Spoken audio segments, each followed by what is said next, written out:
Imagine that one day you're summoned before a government panel. Even though you haven't committed any crime or been formally charged with one, you are repeatedly questioned about your political views, accused of disloyalty, and asked to incriminate your friends and associates. If you don't cooperate, you risk jail or losing your job. This is exactly what happened in the United States in the 1950s, as part of a campaign to expose suspected communists. Named after its most notorious practitioner, the phenomenon known as McCarthyism destroyed thousands of lives and careers. For over a decade, American political leaders trampled democratic freedoms in the name of protecting them. During the 1930s and 1940s, there had been an active but small communist party in the United States. Its record was mixed. While it played crucial roles in wider progressive struggles for labor and civil rights, it also supported the Soviet Union. From the start, the American Communist Party faced attacks from conservatives and business leaders, as well as from liberals who criticized its ties to the oppressive Soviet regime. During World War II, when the USA and USSR were allied against Hitler, some American communists actually spied for the Russians.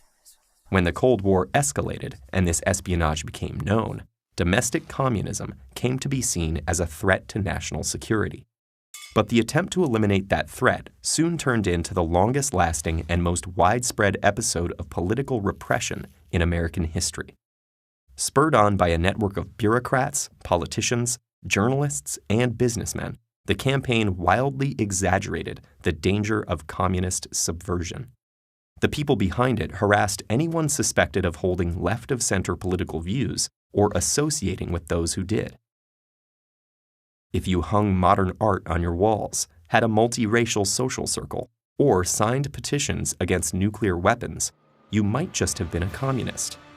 Starting in the late 1940s, FBI Director J. Edgar Hoover used the resources of his agency to hunt down such supposed communists and eliminate them from any position of influence within American society.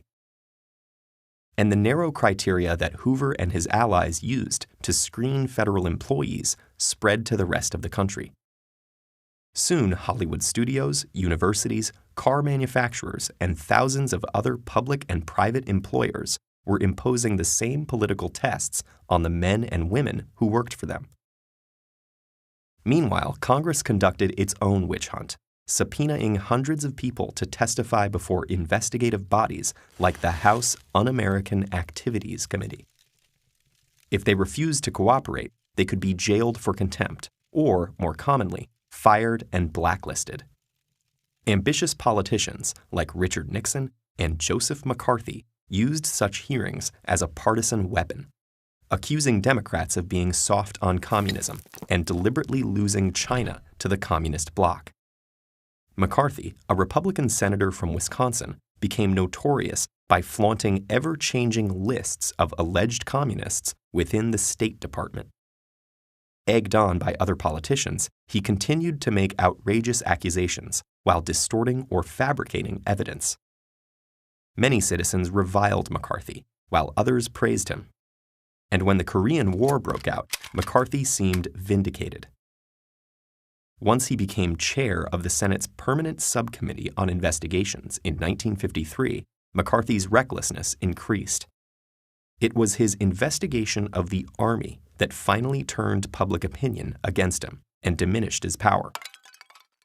McCarthy's colleagues in the Senate censured him, and he died less than 3 years later, probably from alcoholism. McCarthyism ended as well. It had ruined hundreds, if not thousands, of lives and drastically narrowed the American political spectrum. Its damage to democratic institutions would be long-lasting. In all likelihood, there were both Democrats and Republicans who knew that the anti-communist purges were deeply unjust, but feared that directly opposing them would hurt their careers. Even the Supreme Court failed to stop the witch hunt, condoning serious violations of constitutional rights in the name of national security. Was domestic communism an actual threat to the American government? Perhaps, though a small one. But the reaction to it was so extreme that it caused far more damage than the threat itself. And if new demagogues appeared in uncertain times to attack unpopular minorities in the name of patriotism, could it all happen again?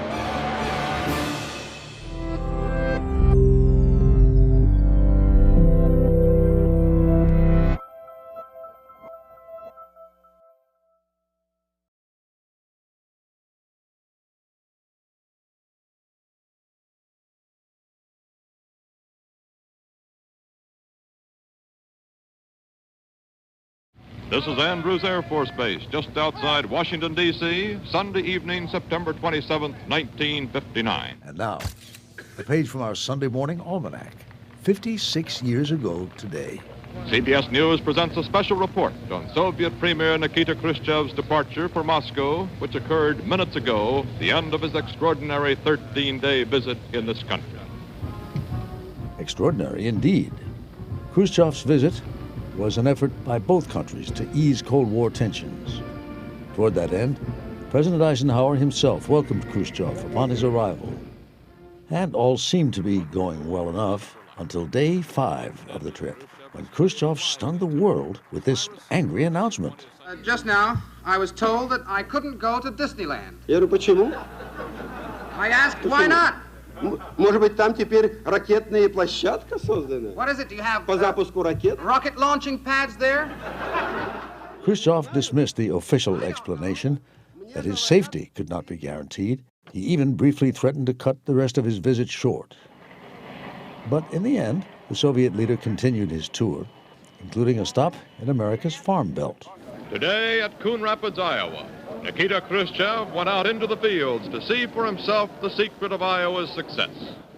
Khrushchev wound up his visit with 2 days of talks with President Eisenhower at Camp David.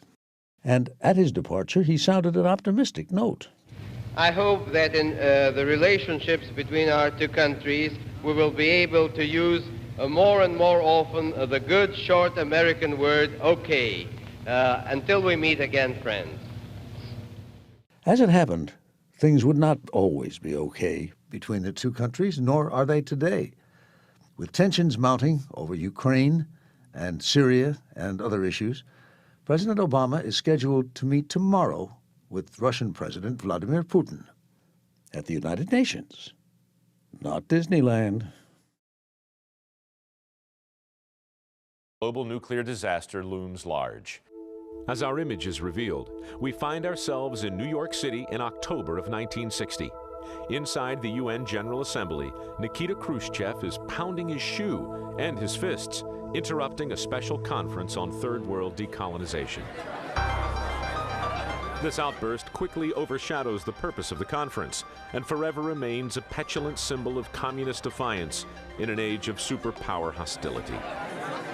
In each period of time, you have their own image, and this image belonged to the Cold War. It was very good image of the enemy, that banging the shoes, very unusual. One person who remembers the image well is Sergei Khrushchev, son of the Soviet leader. According to the son, the leader was itching for a fight. Just 5 months earlier, in May, an American U-2 spy plane in the skies over the Soviet Union was shot down, and its captured pilot, Gary Powers, put on trial. But America was unrepentant and refused to end the spy flights. My father decided that if the Americans say that can do everything what they want, he decided that he will bring all the world leaders to the United States, the United Nations, to discuss decolonization. Khrushchev intended to press for greater freedom for Africa from Western powers. But a speech by British Prime Minister Harold Macmillan, deriding communist colonization of Eastern Europe, quickly set off Khrushchev's loud outburst. The Soviet leader later gives a speech railing against the West and is quoted in the media as saying, "I will bury you."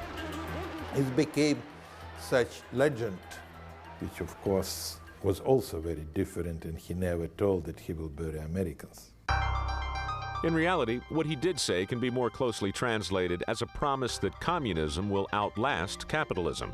Yet the world would remember this mistranslated threat to bury the West, and the image of the Soviet premier banging his shoe. Khrushchev had hurt only himself, and he knew it. He spoke, and after he banged his shoe and he thought, then he has his feeling that he went too far.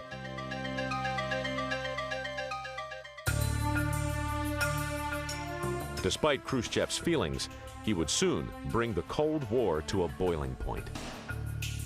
Just 2 years later, the world would come the closest it's ever been to all-out nuclear war in the Cuban Missile Crisis. And by engaging in this Cold War saber-rattling, Khrushchev became distracted from more pressing needs in his home country. The main goal for him was just to catch up Americans in the production. It was the real race with America in his time, and he never achieved it. Eventually, the Cold War would come to an end with the collapse of the Soviet Union in 1991. It was then that Sergei Khrushchev emigrated to the United States, becoming a citizen 8 years later. But for many, it's the historic image of his father that continues to symbolize the war of words that nearly brought the world to its knees. Of course, I loved my father, and he loved me, and it was the family. He was a calculated person, like each successful politician. He had this image that he is very emotional. Sometimes he used it, and he liked to use it to threaten people. The same like in this case in the United Nations.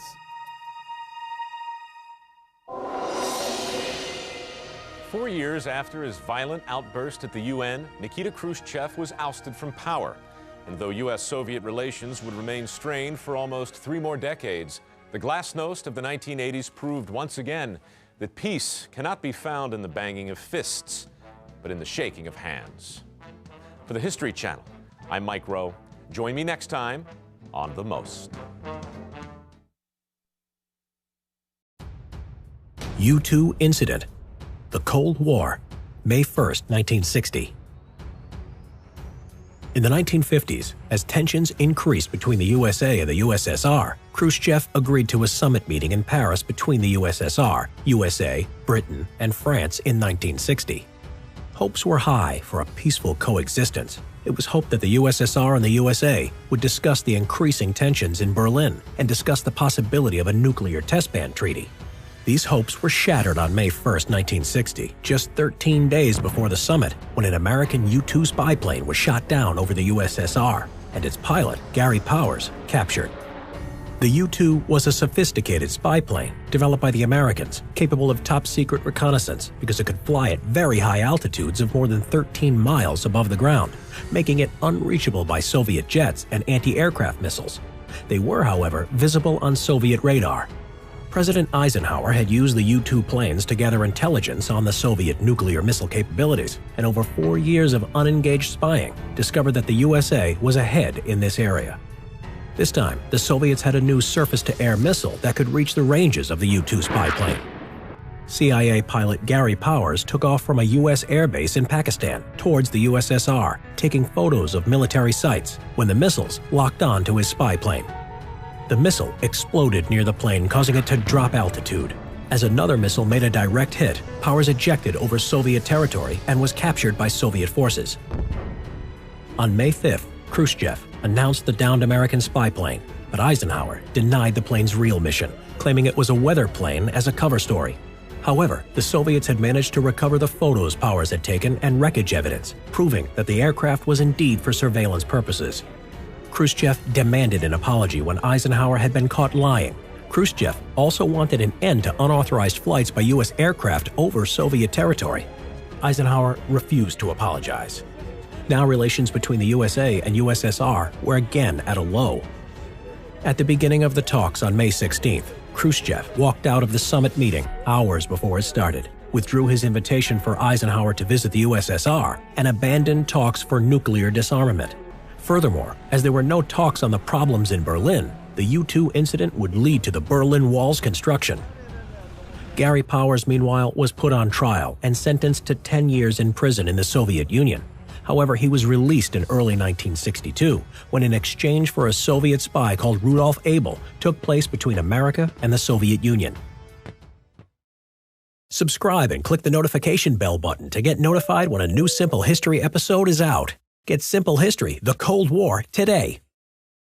Hey, Simple History fans, thanks for watching. If you're looking for a way to support the channel and help us create more epic content, consider checking out our Patreon page. You can see upcoming episodes before anyone else and continue to feed your hunger for history. Thank you for being part of this amazing community.